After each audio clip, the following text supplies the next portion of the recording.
Fishing? Okay, well this is about fishing. But it's an epic. Yes, my dad wrote it. And he mentions a fellow called Jack Hatchman, who is our uncle.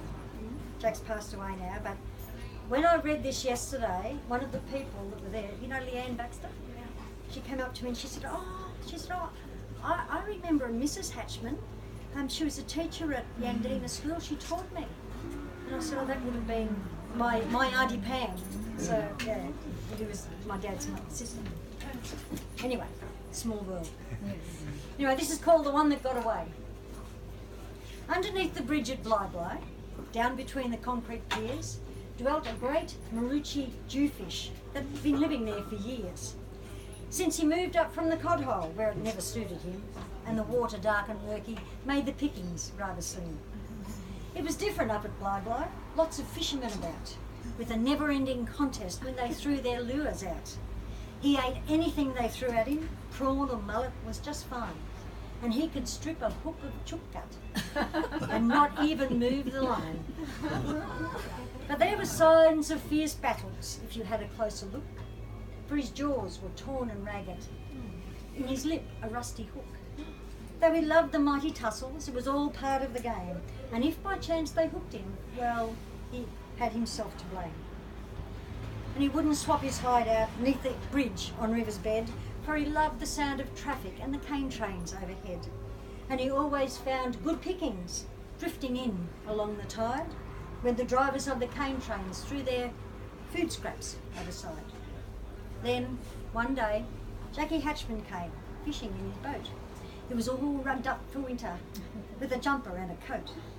First he put some prawn and chook gut on his rods and cast them far. Then he baited up a hand line with a great big slab of gar. Well, he tossed the set line near to where the concrete pillars rose, and it landed half a metre from the great big Jewy's nose. Now garfish was his favourite, but he made one fatal slip.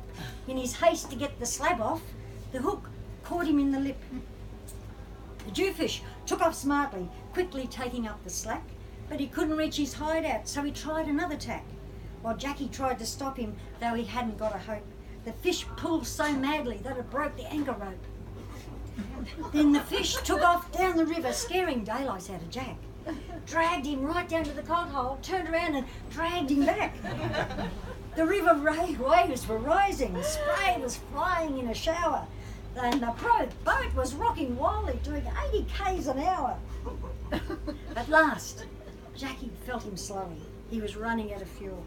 For to drag a boat down there and back would even stop a mule. So Jack relaxed a little, thought he'd have himself some fun. So decided he would play the fish, let him have another run. Jack was feeling mighty cocky. He'd soon have him in the boat when he saw the line was tangled round the buttons of his coat. While he tried to free the buttons on the tangle so intent, the fish pulled him off balance and overboard he went. As he sank beneath the surface of that dark and gloomy place, the fish swam up towards him and met him face to face. Jack tried to grab his tail fin as the fish went charging by, but the Jewy turned to bite him, but Jack socked him in the eye. Jack got a headlock on him, to the fish's great alarm, but the heavy coat restricted all the muscles in his arm. Then, underneath the water, it was dark and hard to see, so Jack had to let the JewFish go and struggled to get free. At last he got his head up and began to shed his coat. He was gasping as his strength gave out, but he made it to the boat. As he struggled hard to get on board and across the seat he lay, he could swear that fish was laughing as it towed the boat away.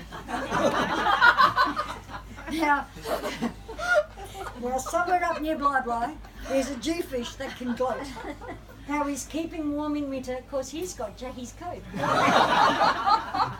While Jack hangs his head in sorrow and bemoans to this day how he fought that mighty battle with the one that got away.